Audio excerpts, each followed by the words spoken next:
Hey guys, welcome back. You're tuned into Chaotic TV, and you are watching more selected games from IronSquid. This is currently from Group E of IronSquid Chapter 2, and in the top left of Whirlwind, in Game 1, we have the Red Terran, formerly of Team Complexity. He is Ganzi, and his Z is pronounced as a J in Hangul. So, in the bottom left, his opponent, the Blue Zerg of Team FXO, he is the Leenock. Of course, the Leenock is giving us away his name completely anyway, and I can't speak for some reason.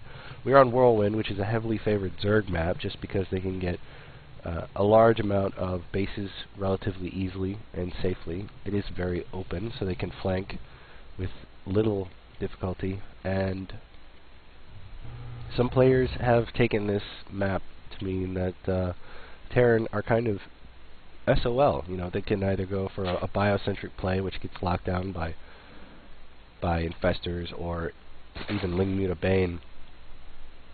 And players like MVP go for a mech style and Thorzane as well, instead of the standard siege marine or marine tank setup, so that they can just be a lot safer. They are slower moving, but if they get some more defenses up at home, turrets and whatnot, and a couple of planetary fortresses in the middle of the map, then they are safe from all of the counterattacks that normally happen when you go for a mech-style play. We do have Command Center first coming out for Ganzi and Hatch first coming out for Leenock. Both of these Korean players taking advantage of the gigantic map, and Gas 1 comes down for Leenock, for the Leenock right now. Now, Leenock of late has been very heavy infester, and we see the barracks coming out for Ganzi. But he is quite a master at an upgraded Lingmuta Bane as well. So if we see him go for double Spire, I'll be very happy. I love watching Mutalisk matches, and the double and the Refiner comes down for Ganzi as well. Neither player has really scouted. I mean, Leenock is, I need to stop calling him Leenock. Leenock is going for the Overlord scout without any kind of drone, because they're both going for that late game, and Ganzi probably will have to worry about getting some Vikings in order to kill off Leenock's pre-bolts. Now, Ganzi will probably expand here because it's away from Leenock, and Leenock will expand here because it's away from Ganzi. And his fourth will be here instead of up here, and Ganji's fourth will be here instead of here, although it might be here. It's okay sometimes for Terran to progress towards their enemy when it comes to expanding, especially when you go mech, because then you have a shorter distance to retreat and go home to the safety of your planetary fortresses and turrets. But we see a bunker coming down on a little bit of a wall using that neutral supply depot, and Leenock will see that there is... Oh, he didn't even see anything. He didn't see that there was a factory coming down, or the reactor, or the refinery. So, right now, Ganzi is muling at his natural base, and Leenock has not even taken a third, like you sometimes see, especially on larger maps. He's instead going for some speedlings that might indeed go for some early aggression against Ganzi, but Ganzi having this wall and this bunker I think will be quite alright. So we're just going to have to wait and see what really happens, and Leenock's taking his Overlord now that he's spotted where Ganzi is. He's going to bring him probably back around here, and if we see some Nidus play from all these Overlords, I'll be very happy. I got to mute so I can call. Oh my god, having cold sucks. But Ganzi right now is still scouting all around the map, and I'm curious as to what he's going to be doing with this SCV all the way over here. He knows where Leenock is. He's seen the creep, and he's had an SCV being attacked by a queen. And Leenock at this point is taking the third, which is quickly scouted by Ganzi. And I mean, how are you going to do any kind of damage? I think... What did we just miss over here? I think that Ganzi decided to put down a hidden base or something like that, but Leenock or Leenock was putting down a hidden base, and Ganzi killed it. Somebody was doing something over there. But right now, both players fighting for a little bit of map control. Leenock having a much larger force out. Definitely surround and take down one Hellion, but this Hellion is going to come over here and clean out this circle. And these Overlords are quite well positioned. This one, I don't know.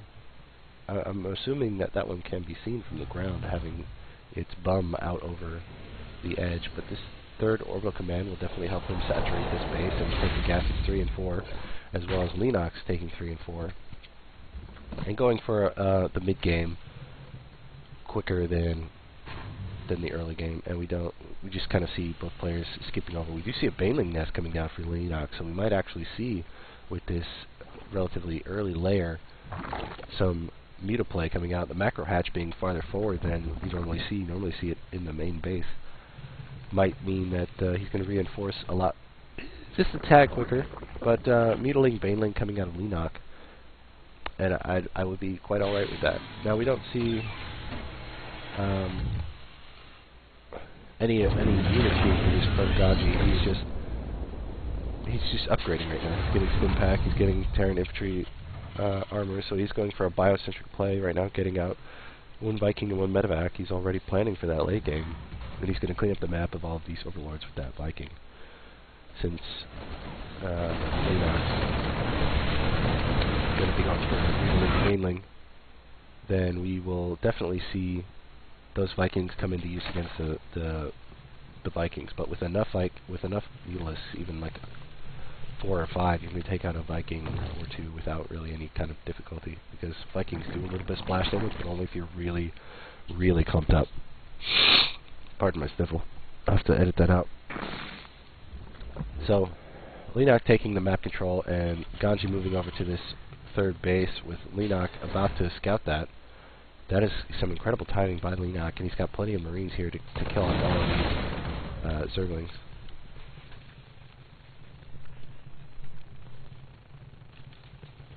Sorry for the dead air, I sneezed. And, Leenock going for a number of Banelings right now, just to catch all of these Marines in the back of this mineral pile.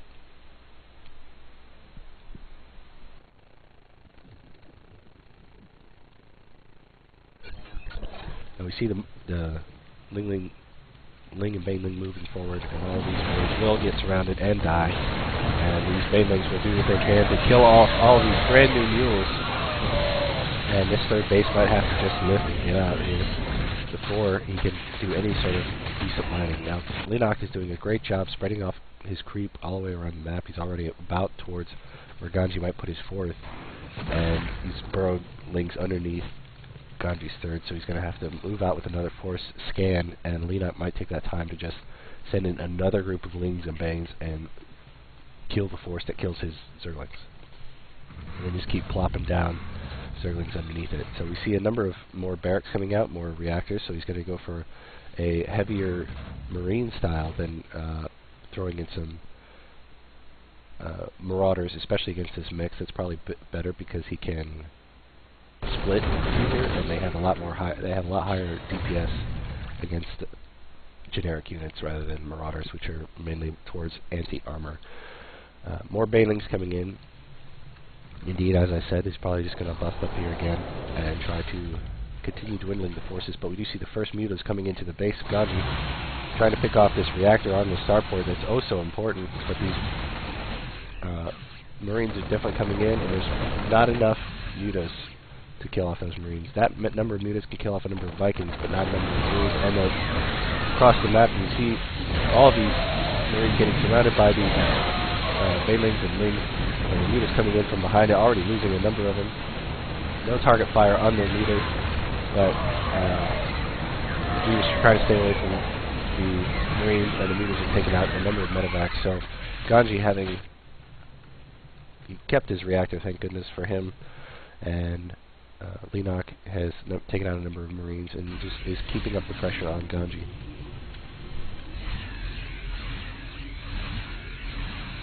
So, right now, both players kind of posturing out in the middle, and Leenock is going for some more, number 25 more Banelings.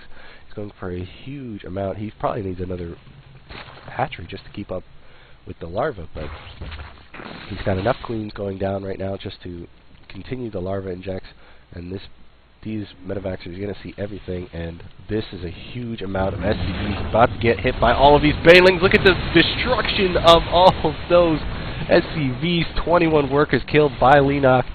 Oh my goodness, that is a huge amount of workers killed, and Ganzi cannot expand. He has very limited income while the bank of Leenock is expanding and expanding and expanding, and Ganzi really needs to decide what to do in this, but he puts a drop down behind in Ganzi's line of in the natural mineral line, and there's nothing really here to defeat this. The queen comes in forward. He's probably going to get hit by all these marines, but the choke on these excuse me, these zerglings is perfect, and the mutas finally clean up everything, but there were 10 workers killed by Ganzi, and oh my gosh, another 29 banelings coming in for Leenock. You don't need fungals when you have that many banelings, and I guess 4 banelings or 6 banelings for the price of one of the gas of one infestor is just good enough, and he's going to have to scan again and put down that zergling so he can land the orbital command, and Leenock is just taking a pretty decent lead in this game, just with this huge amount of banelings. Not so many mutalisks as you see. He doesn't have the death ball worth of mutalisks. He's going for this purely larva-heavy style of just laying bane for the majority of it. I haven't seen this style in a number of months, not since the Maga, and it's just a whole lot more SCVs are going to die right there. There's a number, like 10, 11 more SCVs die, and Ganzi is still in such a tough spot. Puts down some baneling bombs, but he's not able to get them to detonate on Ganzi's units, and he's taking a fourth base, 5th hatchery, and Leenock is just continuing the upgrades. He needs to go for that hive, which is about to finish, so he can do those 3-3 upgrades. He's got burrow researched, of course, for those baneling bombs, and we have 3-3 coming down for Ganzi, as well as a number of more medevacs. Still only out of 1 starport, so we don't see him building another one so he can reinforce those medevacs if they get destroyed. But it doesn't look like he's really going to have much damage against the medevacs, seeing how he's going for a mainly ling and baneling mix. But we do see an ultralisk coming down right now. Ultralisk Devil. So Leenock pushing back this herd of lings and banelings, trying to stim and catch up to them, and the stim wears off, and there's a whole lot of health to be healed by all of these medevacs, but they just continue to walk forward. They're not stopping to heal, and Leenock has a de facto flank, but he's just going to go home and try to kill off some more of these SCVs at the 3rd base. He's just running in, just the ling train going down, and a drop right here at Ganzi's fort. He's going to kill off all the mining here, but all of the but some mutalisks get out, and we see this big attack going down again. And how many more SCVs were killed? Just 2 more SCVs, 2 more workers killed. A number of more workers killed by Ganzi at this 4th base, and the 4th base does indeed fall. Big lift right before all those broodlings get to attack. It's some Leenock's famed infestors come out right now. He's throwing down huge fungals on all of these marauders, which Ganzi probably knows that there's a big splits, but huge baneling connects out of Leenock and Ganzi, both trading relatively evenly, but Leenock has a huge supply lead, especially with 3 ultralisks coming in. A big drop in the back, killing only 1 drone, but now he knows that there are ultralisks, and that's a good thing. He's already switched it to building more marauders, because the marauder marine mix has to be just right to destroy ultralisks quickly in this kind of game. Huge fungal, and then baneling explode by Leenock, taking 100 lead in supply almost.